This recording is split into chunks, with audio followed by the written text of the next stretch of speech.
মায়া মাথা নাড়িয়ে ব্যাগ থেকে ওর ফোন বের করে ওর আগে বানানো ডিজাইনগুলো দেখালো। যা দেখে মিস্টার ড্যানিয়েল তো পুরাই মুগ্ধ হয়ে গেলেন। অনেক প্রশংসা করলেন আর জানালেন মায়া যদি ডিজাইনার হিসাবে কাজ করে তাহলে উনি এই ডিল ফাইনাল করবেন। আরমানও দেখলো মায়ার ডিজাইনগুলো, যা দেখেও নিজেও মুগ্ধ। এত সুন্দর ডিজাইন দেখেও নিজের মুখের ভাষা হারিয়ে ফেলেছে। মায়া যে এত ভালো ডিজাইনার তা সত্যিই জানতো না। আরমান মায়ার দিকে তাকিয়ে বলল, তুমি কি আমাদের কোম্পানিতে জয়েন করবে? মায়া এর উত্তর কী দেবে ভেবে পেল না। ও যদি কোম্পানিতে জয়েন করে তাহলে মিস্টার আরমানের সার্ভেন্টের কাজ কি হবে? ও যে পুরো 1 মাসের টাকা নিয়ে নিয়েছে। আর সেই কন্ট্রাক্টর কি হবে? মায়া কনফিউজড হয়ে একবার আরমানের দিকে তাকালো তো একবার আবিরের দিকে তাকালো। ও কি করবে বুঝতে পারছে না। আবির ওর মনের কথা বুঝতে পেরে আরমানকে বলল, ও তো তোর সার্ভেন্ট হয়ে জয়েন করেছে, অ্যাডভান্সও নাকি নিয়েছে, তাহলে সেটার কি হবে? আরমান স্বাভাবিকভাবেই বলল, আমি যখন বাড়িতে থাকবো তখনও আমার কাজ করবে, আর আমি যখন অফিসে চলে আসব তখন মায়াও অফিসে এসে অফিসের কাজ করবে। সিম্পল। আর অফিসের কাজের জন্য ওকে আলাদা করে মাইনে দেওয়া হবে।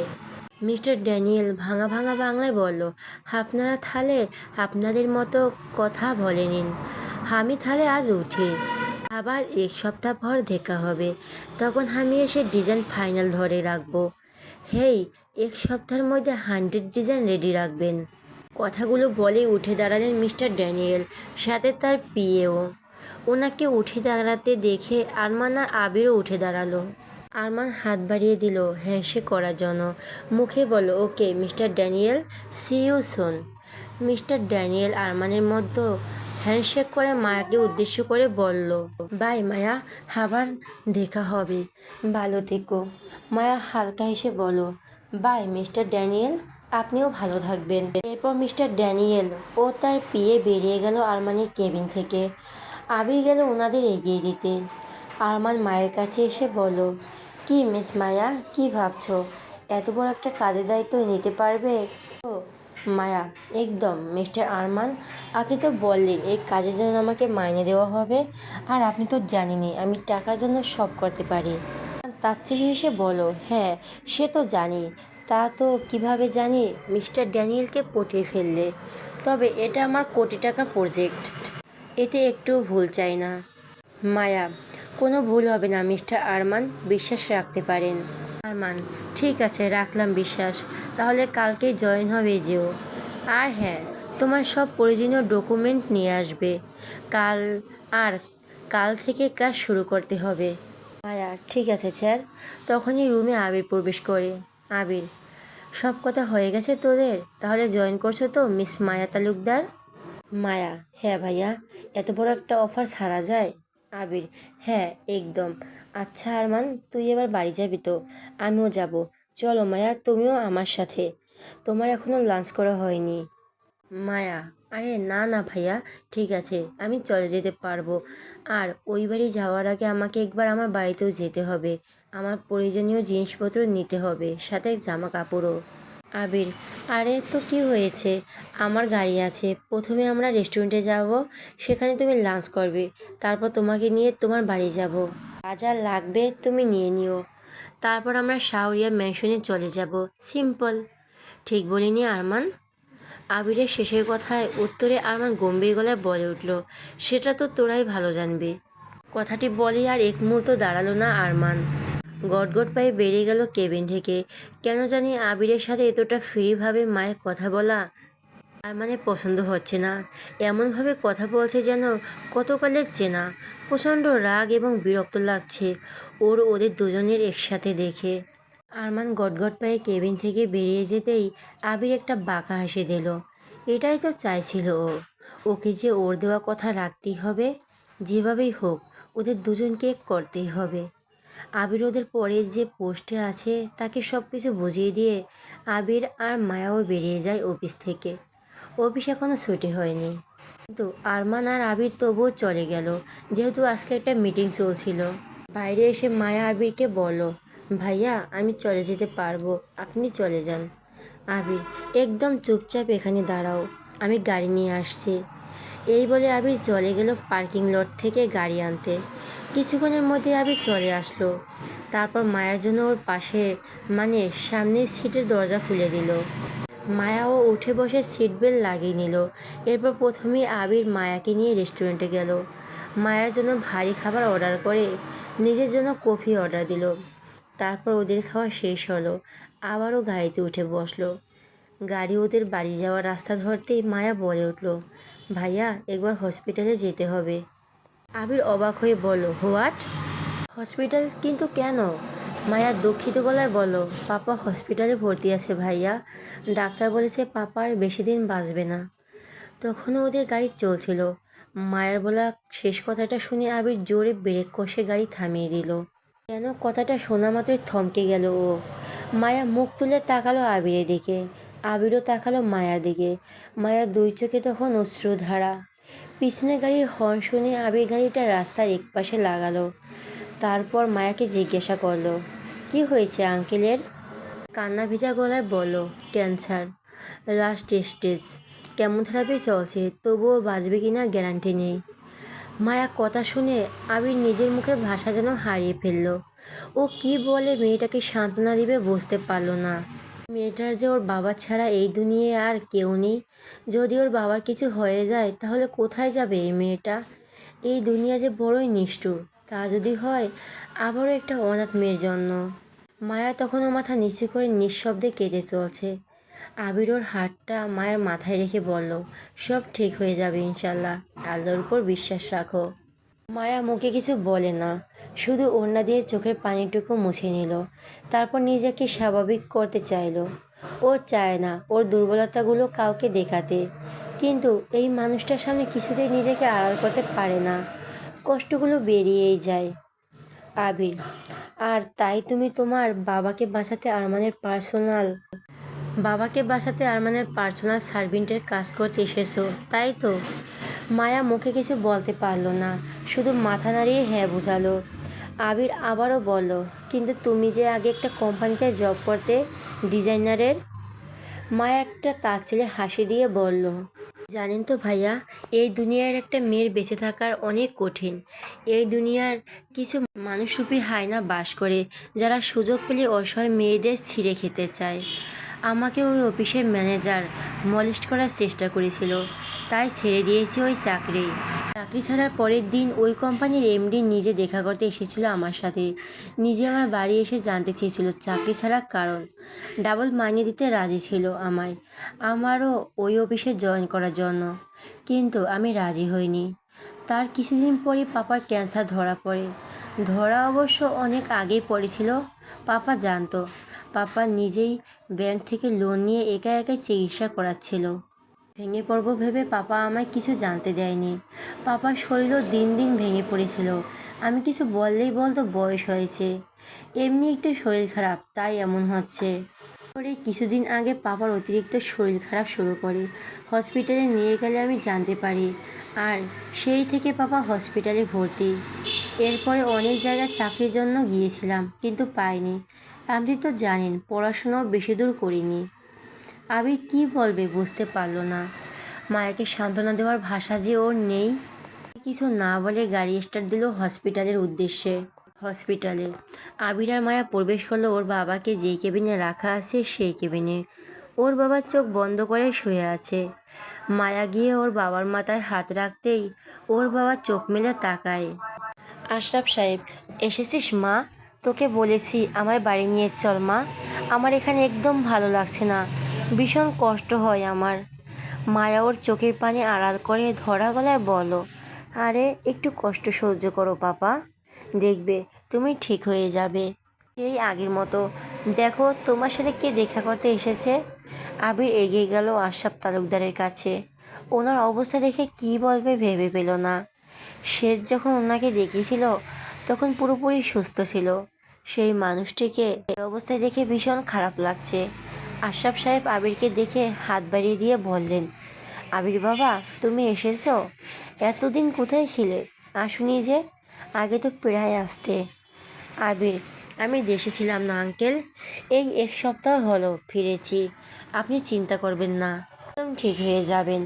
আশরাফ সাহেব, আর ঠিক, দেখছো তো কি অবস্থা। আমি জানি আমি হয়তো আর বাঁচবো না, এই নিয়ে আমার কোনো চিন্তাও করি না বাবা। চিন্তা শুধু আমার মেয়েটাকে নিয়ে। এই দুনিয়ায় আমি ছাড়া ওর যে আর কেউ নেই। যদিও বা মেয়েটার বিয়ে দিলাম, সেটাও আবার ডিভোর্স হয়ে গেল। আমি না থাকলে তুমি আমার মেয়েটাকে একটু নিজের বোন ভেবে দেখে রেখো বাবা। তোমার কাছে আমি হাত জোর করে অনুরোধ করছি। খুব চিন্তা হয় আমার মেয়েটার জন্য। কথাগুলো বলতে বলতে আশরাফ সাহেব কেঁদে ফেললেন।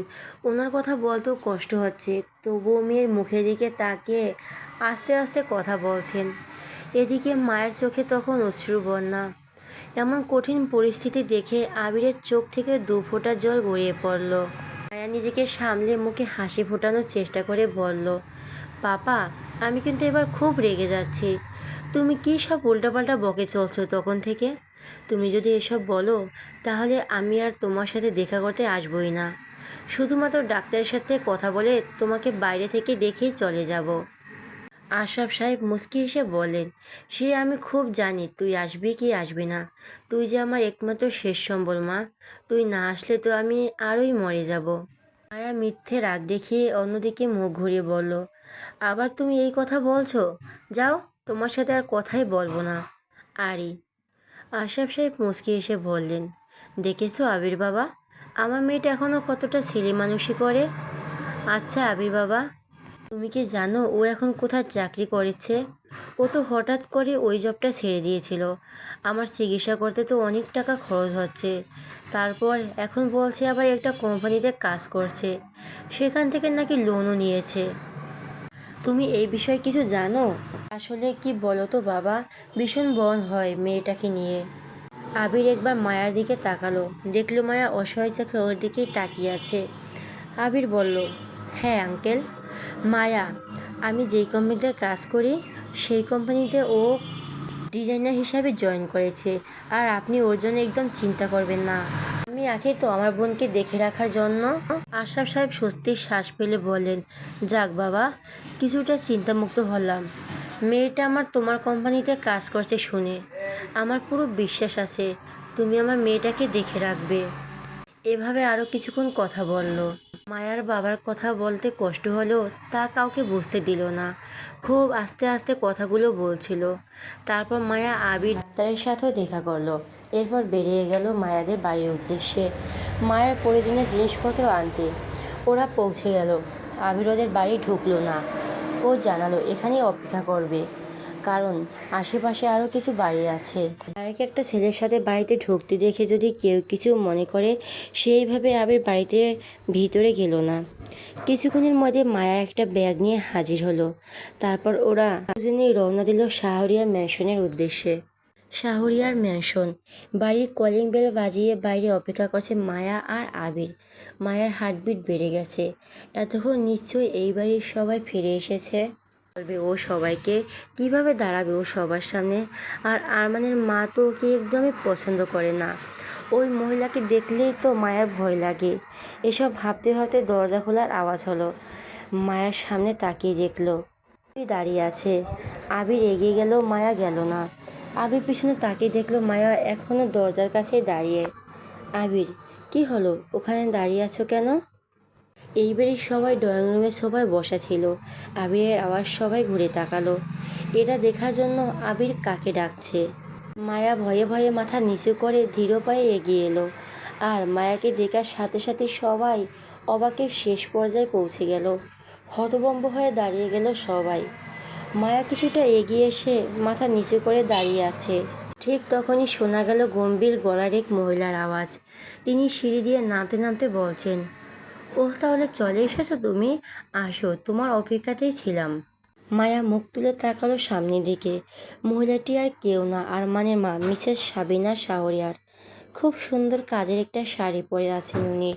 আঁচলটা এক পিন করে হাতে ধরে আছেন। গায়ে কানে হাতে স্বর্ণের অলংকারে সেজে আছেন তিনি। দেখতেও বিশেষ সুন্দর মহিলাটি। কথাটা বলতে বলতে সিঁড়ি দিয়ে নেমে এলো। মিসেস সাবিনা, তা কেমন লাগছে মায়া আমাদের বাড়িতে সার্ভেন্টের কাজ করতে? মায়া অপমানিত বোধ করলেও মাথা নিচু করে উত্তর দিল, ভালো। আরমানের বাবা আনোয়ার শাহরিয়ার কিছু বলতে না পেরে ওদের দিকে এগিয়ে এসে বলল, এ কি মায়া মা, তুমি এখানে? আর কিসের সার্ভেন্ট? আমি তো কিছুই বুঝতে পারছি না। মিসেস সাবিনা, ও আমাদের বাড়িতে আরমানের সার্ভেন্ট হয়ে জয়েন হয়েছে। ওর নাকি টাকার দরকার, কোথাও কাজ পায়নি, তো তাই। আবার কাল থেকে নাকি আমাদের কোম্পানিতেও জয়েন করবে। আনোয়ার সাহেব, কিন্তু মা, আমাদের বাড়িতে সার্ভেন্টের কাজ করার কি দরকার? কোম্পানিতে জয়েন করতেই পারো। মিসেস সাবিনা, হ্যাঁ, কোম্পানিতেও করবে। শুনলাম ও নাকি ডিজাইনার। আর আজও আমাদের কোম্পানিতে গেছিল আরমানকে লাঞ্চ দিতে। আর আমাদের একজন বিদেশি ক্লায়েন্টের নাকি ওর ডিজাইন খুব পছন্দ হয়েছে। উনি নাকি ওর ডিজাইন করা ড্রেস নেবেন এবং অন্য কোনো ডিজাইনের না। আনোয়ার সাহেব, ও মা, সে তো ভালো কথা। তাহলে আমাদের কোম্পানিতে কাজ করো, বাড়িতে কাজ করার কি দরকার? মিসেস সাবিনা, আমি ওটাই বলছিলাম, কিন্তু তোমার গুণধর ছেলে ওকে এই বাড়িতে রেখে ওর কাজগুলো করাতে চায়। কিন্তু আমি চাই না ওই মেয়ে এই বাড়িতে থাকুক। নিশ্চয়ই এই মেয়ের কোনো মতলব আছে, তাই আমাদের বাড়িতে কাজ করতে এসেছে। ও হয়তো আবার ফিরে আসতে চায় আমার ছেলের জীবনে। না হলে কি আর ও অন্য কোথাও কাজ পায়নি? আমাদের বাড়িতে ওকে কেন কাজ করতে আসতে হলো? আনোয়ারা সাহেব, কী সব বলছো তুমি সাবিনা? হ্যাঁ, নিশ্চয়ই কোনো কারণ আছে ওর এই সার্ভেন্টের কাজে জয়েন করায়। তাই তো বলে তুমি ওকে এইভাবে অপমান করতে পারো না। মায়া তখনও মাথা নিচু করে দাঁড়িয়ে আছে, খুব কান্না পাচ্ছে ওর। এতটা অপমানিত ওকে কখনো হতে হয়নি, কিন্তু এর যে আর কিছু করার নেই। ও তো নিজে থেকে আসেনি এই বাড়িতে কাজ করতে, ওকে জোর করে নিয়ে আসা হয়েছে। ওকে আরমান শাওরিয়া কিনে নিয়েছিল ওর অজান্তেই, তাতে ওর দোষটা কোথায়? এতক্ষণ চুপচাপ ওদের কথা শুনছিল, এখন বলে উঠল, আঙ্কেল, মায়ের বাবার শরীর অসুস্থ, উনি হসপিটালে ভর্তি আছেন। ক্যান্সারের লাস্ট স্টেজে আছেন উনি, জীবন মরণের সাথে লড়াই করছেন। অনেক টাকা খরচ করেও ওনাকে বাঁচাতে পারবে কি না তার কোনো গ্যারান্টি নেই।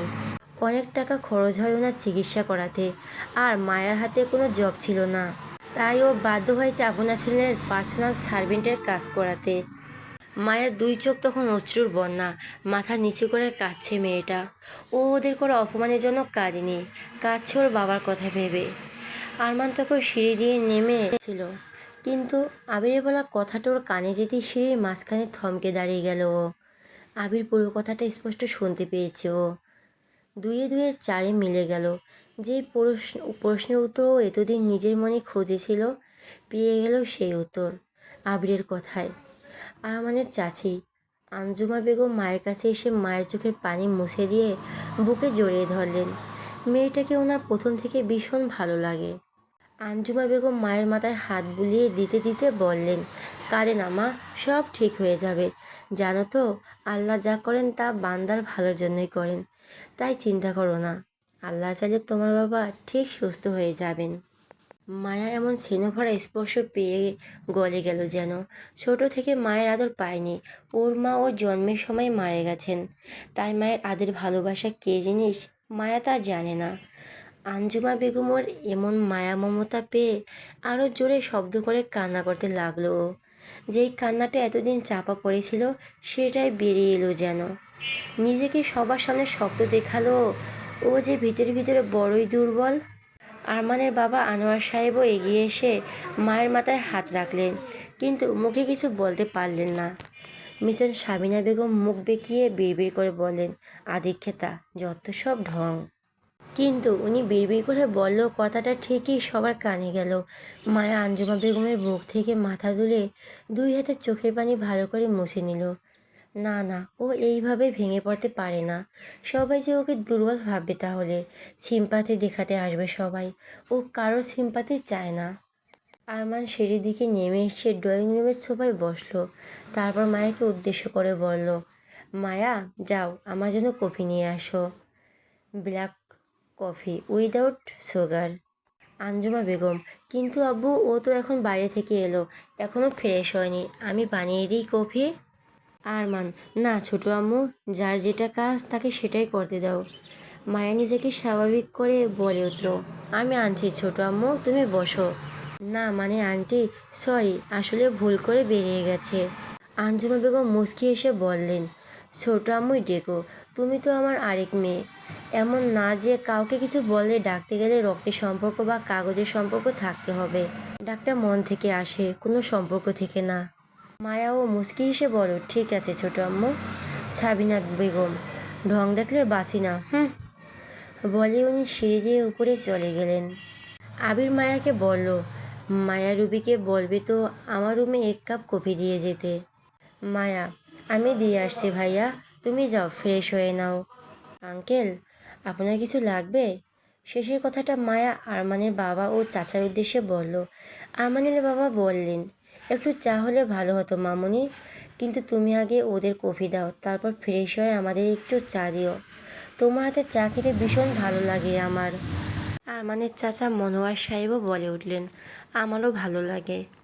আঞ্জুমা বেগম, হ্যাঁ, তোমরা যে যার মতো মেয়েটাকে অর্ডার করছো, বাড়ি থেকে এসেছে, ওকে একটু রেস্ট তো নিতে দাও। মায়া, আরে ও কোনো ব্যাপার না ছোট আম্মু, বেশিক্ষণ লাগবে না, আমি এক্ষুনি আসছি। মায়া চলে গেল রান্নাঘরে, আর সবাই যে যার মতো সোফায় বসলো। এরপর কিছুক্ষণের মধ্যে মায়া একটা বড় ট্রে হাতে ড্রয়িং রুমে এলো। সবাইকে দেখলেও আরমানকে আর ড্রয়িং রুমে কোথাও দেখতে পেল না। মায়া ওদের কাছে এগিয়ে এসে আরমানের বাবা, চাচা আর ছোট আম্মুর হাতে চায়ের কাপ ধরিয়ে দিল। ওদের পাশে বসেছিল আরমানের বোন সামিরা, বয়স 18। মায়া ওর হাতে এক বাটি নুডলস ধরিয়ে দিয়ে বলল, আর এটা তোমার জন্য। সামিরা খুশিতে উত্তেজিত হয়ে বলল, থ্যাংক ইউ ভাবি। না মানে আপু। সামিরা কথা শুনে সবার হাসাহাসি মুখটা চুপসে গেল। আঞ্জুমা বেগম পরিস্থিতি স্বাভাবিক করতে বললেন, মায়া, আরমান এইমাত্র রুমে গেল, তুমি ওকে কফিটা একটু রুমেই দিয়ে আসো। মায়া, ঠিক আছে ছোট আম্মু। আর বলছি, আবির ভাইয়ের রুম কোনটা? আঞ্জুমা বেগম, আরমানের রুমের আগের যেই রুমটা আছে ওটাই আবিরের। মায়া, আচ্ছা ঠিক আছে। মায়া চলে গেল উপরে। যেহেতু আগে আবিরের রুম, তাই আবিরকে আগে কফি দিল। তারপর আরমানের রুমে দরজায় নক করলো। আরমান যাওয়ার অনুমতি দিয়ে মায়া ভেতরে প্রবেশ করলো। আরমান সোফায় বসে ল্যাপটপ নিয়ে কাজ করছে। মায়া ওর সামনে টেবিলে কফি রেখে বলল, আপনার কফি। আরমান আমতা আমতা করে বলল, মায়া, তোমার বাবা এখন কেমন আছেন? আরমানের বলা কথাটা শুনে মায়া কিছুটা থমকে গেল। তারপর তাচ্ছিল্য হেসে বলল, একজন ক্যান্সারের রোগী যেমন থাকার কথা তেমন আছে। কথাটা বলে মায়া বেরিয়ে গেল। আরমান আরও কিছু বলতে চাইছিল ওকে, কিন্তু বলতে পারল না। মায়া আবারও সিঁড়ি দিয়ে নেমে আসতেই ড্রয়িং রুমের সোফায় বসে থাকা আরমানের চাচা মনোয়ার সাহেব আঞ্জুমা বেগমকে উদ্দেশ্য করে বলে উঠলেন, আঞ্জুমা, যাও, মায়া মামুনির থাকার ব্যবস্থা করে দাও। আঞ্জুমা বেগম, হ্যাঁ যাই, চলো আম্মু, আমার সাথে চলো। তারপর উনি ওনাদের বাড়ির একজন ছেলে সার্ভেন্টকে ডেকে বলেন মায়ার লাগেজটা দিয়ে যেতে। আঞ্জুমা বেগম মায়াকে নিয়ে নিচের তলাতে একটা মাঝারি সাইজের রুমে এসে বললেন, আজ থেকে তুমি এখানেই থাকবে। এটা বাবা মানে আমার শ্বশুরমশাইয়ের ঘর। উনি বেঁচে থাকতে এই ঘরেই থাকতেন। আমি মাঝে মাঝে পরিষ্কার করে রাখতাম ঘরটা। অন্য সব ঘর এখন ময়লা হয়ে আছে, পরিষ্কার করা নেই, তাই এখানেই থাকতে দিলাম। তোমার কোনো অসুবিধা হবে না তো?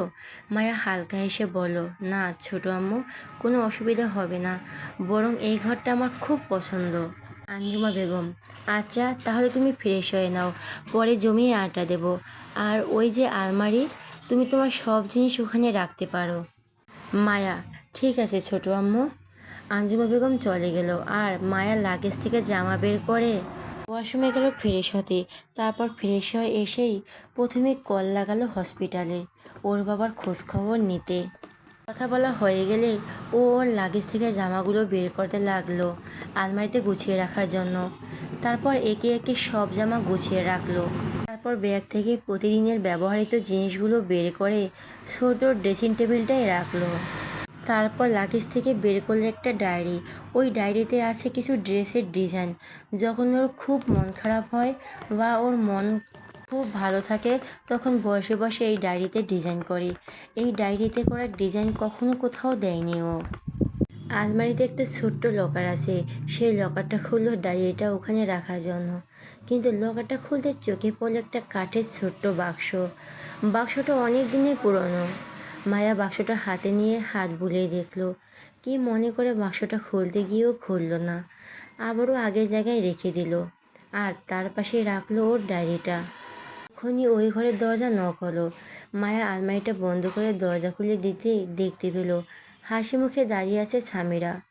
সামিরা, ভেতরে আসতে দেবে না? ভাব মানে আপু?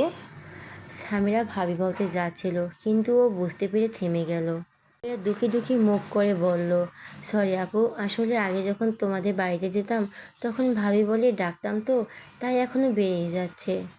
হ্যাঁ, মাঝে মাঝে সামিরাও যেত ওর দাদুর সাথে, মায়ের সাথে দেখা করতে। হাসি মুখে বলল, ওহ, কোনো ব্যাপার না, আমি কিছু মনে করিনি, এসো ভেতরে এসো। এই বলে সামিরার হাত ধরে রুমে নিয়ে গিয়ে খাটে বসিয়ে দিল। এই রুমটা মাঝারি সাইজের হলেও প্রয়োজনীয় সব কিছুই আছে। ছোট্ট একটা বারান্দাও আছে রুমটার সাথে। গেলে এই বাড়ির বাগানটা দেখা যায়, মানে বাগানের কাছে এই রুমটা। সামিরা মন খারাপ করেই বলল, জানো তো আপু, তোমাকে আমি মন থেকে ভাবি ভেবেছিলাম। তোমাদের ডিভোর্স হয়ে গেলেও তোমাকে ভুলতে পারিনি। একটা দীর্ঘশ্বাস ছেড়ে বলল, বাদ দাও, আগের কথা ভেবে মন খারাপ করো না। সামিরা ভাবলো এসব কথা বলে হয়তো মায়ারও মন খারাপ করে দিচ্ছে, তাই উৎফুল্ল কণ্ঠে বলল, হ্যাঁ ঠিকই বলেছ, তবে এখন আমি তোমাকে আমাদের বাড়িতে পেয়ে ভীষণ খুশি, ভীষণ ভালো লেগেছে। ভাবি ডাকতে পারবো না তো কি হয়েছে, আপু ডাকবো। আর ভাবি ডাকটা কেমন পরপর, আর আপু ডাকটা কেমন আপন। সামিরার কথা মায়া কিছুটা হাসলো। এইভাবে আরও কিছুক্ষণ গল্প করলো ওরা। সকালবেলা, সকালে সূর্যটা ধীরে ধীরে আকাশের পূর্ব দিক থেকে উঁকি দিচ্ছে। চারপাশে এক শান্ত ও নির্মল পরিবেশ। পাখিরা ডানা মেলে গাছের ডালে বসে মিষ্টি সুরে ডাকে। প্রকৃতির এক স্বাভাবিক সঙ্গীত। বাতাসে হালকা শিশিরের গন্ধ। ঘাসে জমে থাকা শিশির বিন্দু সূর্যের আলোয় ঝলমল করছে। গাছের পাতাগুলো রৌদ্র ছায়ে দুলছে, যেন সকালে তারা নতুন প্রাণ পেয়েছে। মনোরম দৃশ্য মায়া তার বারান্দা থেকে দেখছে আর উপভোগ করছে। আজ খুব সকালে ঘুম ভেঙে গেছে ওর, তাই বিছানা থেকে নেমে উঠে এসে বারান্দায় দাঁড়িয়েছে। কিছুক্ষণ বারান্দায় দাঁড়িয়ে থেকে চলে গেল ওয়াশরুমে ফ্রেশ হতে। তারপর হাত মুখ মুছে রওনা দিল রান্নাঘরের উদ্দেশ্যে। এই বাড়ির সবার হয়তো এখনও ঘুমে, শুধু পাখির কিচিরমিচির ছাড়া চারদিক এখনও নিস্তব্ধ। মায়া রান্নাঘরে গিয়ে সকালের নাস্তা বানাতে শুরু করলো। কিছুক্ষণ পরে শোনা গেল কোরআন পড়ার আওয়াজ। মায়া রান্নাঘরের দরজার দিকে তাকিয়ে দেখল মিসেস আঞ্জুমা বেগম আসছেন। আঞ্জুমা বেগম, আরে মায়া মা, তুমি এত সকালে রান্নাঘরে কি করছো? মায়া মুচকি এসে বলল, এই তো ছোটো আম্মু ব্রেকফাস্ট বানাচ্ছি। আঞ্জুমা বলল, তোমাকে বানানোর কি দরকার, রান্নার জন্য শেফ আছে, আমি আসছি। ঠিক তখনই রান্নাঘরে প্রবেশ করলো রবি। এরই মধ্যে ওদের বাড়ির শেফরাও উঠে যে যার কাজে লেগে পড়ল। রবি, মায়া, স্যার এই সময় কফি খায়, জিম রুমে আছেন উনি, এরপর ওনার ঘরটা পরিষ্কার করতে হবে। মায়া, আচ্ছা আপু, ঠিক আছে, আমি এক্ষুনি যাচ্ছি কফি নিয়ে। আর ওনার জিম রুমটা কোন দিকে? রুবি, ওনার রুমের সাথে অ্যাটাচ রুম আছে, ওটাই জিম রুমে। মায়া, আচ্ছা আপু। আঞ্জুমা বেগম অবাক হয়ে দেখলো এই ছোট্ট মেয়েটাকে, যে কিনা বুকে হাজারো কষ্ট চাপা রেখে কতটাই না স্বাভাবিক দেখাচ্ছে নিজেকে। ভারতের সাথে সবসময় কেন এমন হয়? মেয়েটার তো ওর বাবা ছাড়া এই দুনিয়ায় কেউ নেই। আর দেখা বোঝায় যেত ওর বাবা ওকে কতটা আদরে মানুষ করেছে। যদি ওর বাবা এই দুনিয়ায় থাকতো তাহলে কোথায় যাবে মেয়েটা? তখনই কি এইভাবে নিজেকে স্বাভাবিক রাখতে পারবে? ভীষণ মায়া হয় ওনার এই মেয়েটাকে দেখলে। কত সুন্দর মিষ্টি স্বভাবের মেয়েটা, আর তার কপালে কিনে এত কষ্ট, ভাবলেই অবাক লাগে। মায়া কফি বানাতে বানাতে আঞ্জুমা বেগমের উদ্দেশ্যে বলল, কী ভাবছো ছোটো আম্মু? আঞ্জুমা বেগম মায়ের কাছে গিয়ে বলল, ওর মাথায় হাত বুলাতে বুলাতে, কিছু না মামুনি, দোয়া করি আল্লাহ তোমার সব কষ্ট ধুয়ে মুছে দিক। তুমি দেখবে এখন কষ্ট পেলেও একদিন খুব সুখী হবে তুমি। মায়া এই কথার প্রতিউত্তরে কিছু বলল না, শুধু ওর মুখে ফুটে উঠল কষ্টের হাসি। তারপর বলল, আচ্ছা ছোটো আম্মু, আমি তো জানি না এই বাড়ির সবাই ব্রেকফাস্টে কী খায়, তাই লুচি আর আলুর দম বানিয়েছি। আঞ্জুমা বেগম হেসে বলেন, অনেক ভালো করেছো। আমি তোমার আঙ্কেলরা আর স্বামীরা তো লুচি খেতে অনেক ভালোবাসে, দেখবে ওরা এই ব্রেকফাস্ট দেখে অনেক খুশি হবে। বড় ভাবি আর আরমান হয়তো খাবে না, ওরা ডায়েট করে তো, তাই খুব বেশি অয়েলি জিনিস খায় না ওরা। মায়া: আচ্ছা ঠিক আছে। আর আঙ্কেলরা কি উঠে গেছে? তাহলে ওনাদের জন্য বানাতাম। আঞ্জুমা বেগম তাড়াহুড়া ভঙ্গিতে বলে উঠল, ওহ দেখছো, আমি তো ভুলেই গেছি, তোমার আঙ্কেলদের জন্য চা বানাতে এলাম আমি। ওনারা মর্নিং ওয়াক করতে বেরিয়েছে, এক্ষুনি ফিরে এসে চা চাইবেন। মায়া মুচকি হেসে নিজের কাজ করতে করতে বলল, তুমি চিন্তা করো না ছোটো আম্মু, আমি এক্ষুনি বানিয়ে দিচ্ছি। বলে চা বানাতে শুরু করলো। আর আঞ্জুমা বেগম না না করে বললেন, আরে আরে আমি বানাচ্ছি, তুমি যাও। এরপর তোমাকে আরমানের রুম পরিষ্কার করতে হবে, তারপর অফিসে তো যাবে তুমি, আজকে আবার প্রথম দিন। মায়া: ও কোনো ব্যাপার না ছোটো আম্মু, এক্ষুনি হয়ে যাবে, বেশিক্ষণ লাগবে না। যাও তুমি গিয়ে ড্রয়িং রুমে বসো, আমি এক্ষুনি চা আনছি। আঞ্জুমা বেগম মায়ের মাথার চুলগুলো হালকা এলোমেলো করে দিয়ে বললেন, পাগলি একটা।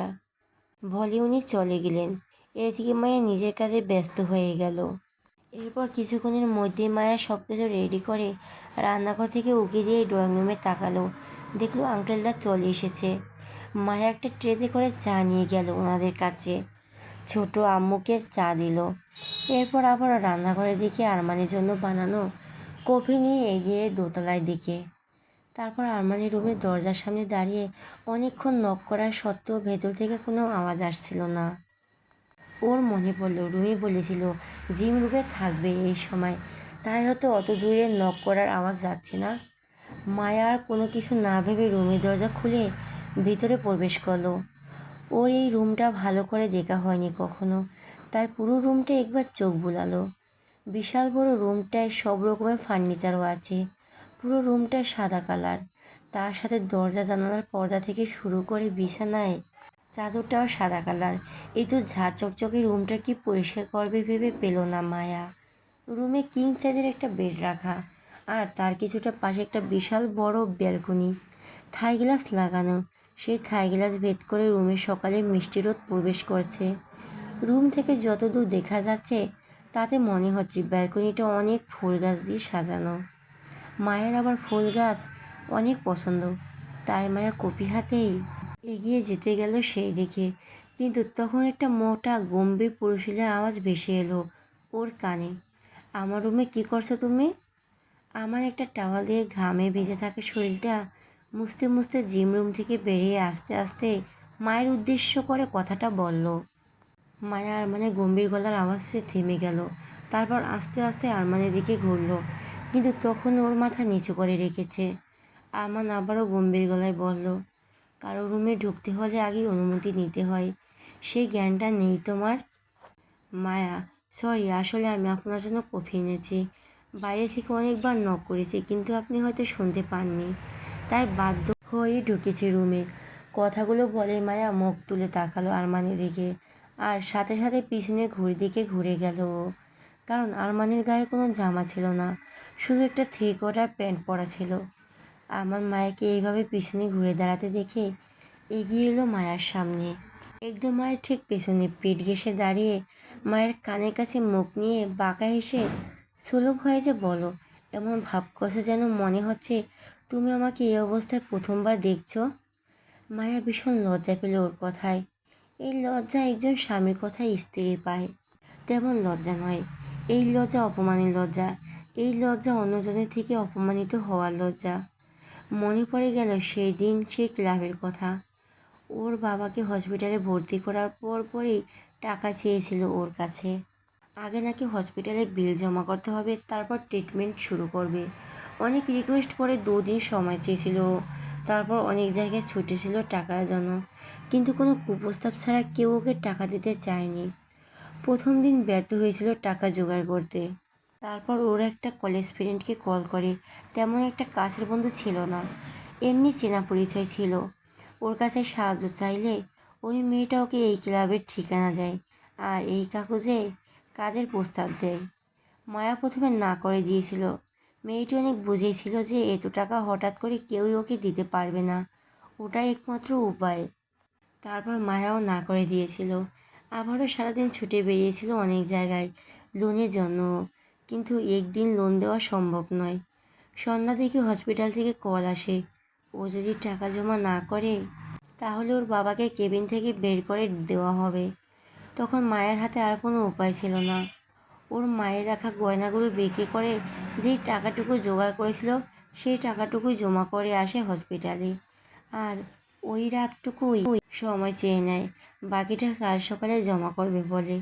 এরপরে আর কোনো উপায় না পেয়ে বাধ্য হয়ে শুধুমাত্র ওর বাবাকে বাঁচানোর জন্যই ওই পথ বেছে নিয়েছিল। আর ওই জায়গায় আরমানকে দেখে জেদের বসে ও কী বলেছিল সেটা নিজেরও খেয়াল ছিল না। কেমন যেন একটা ঘড়ির মধ্যে ছিল ও। সেই কথাগুলো আর ওর করা কাজগুলো মনে পড়লে লজ্জায় মরে যেতে ইচ্ছে করে ওর। কিন্তু ওর এ যে কিছু করার নেই। ও মরে গেলে ওর বাবার কী হবে? ওর বাবার শেষ সম্বল হচ্ছে ও।